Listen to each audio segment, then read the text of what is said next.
So, you know how sometimes people say that money is just a form of energy, right? And when I used to hear that, I'm like, okay, but like, what do you mean? Like, how do I do it? How do I energize this money thing?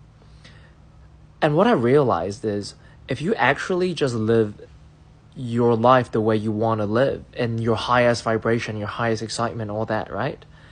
What you'll find is it's like because you're doing what you actually genuinely want, like truthfully, not because what you think you should do it or you're afraid if you don't do this people will judge you, and like, but you genuinely do what you want to do.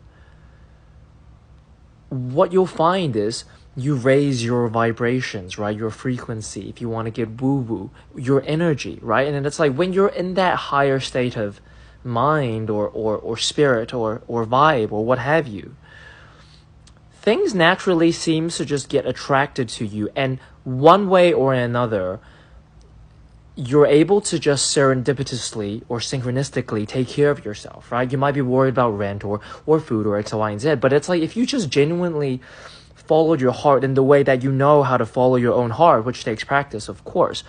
But if you genuinely just did, the divine, truthful, heartful thing, moment to moment, and you really raise your vibe and all that, like you'll find that things just seem to get taken care of. And it's like maybe you might not have $1 billion living like this, but you'll have enough to just keep living the life that you want to live. And it's like, let's say you suddenly had $1 billion. It's like, well, now what? Like, what do you want to actually do with your life? And it's like, well, if you have a semblance of an idea of what that could be and you could do it now,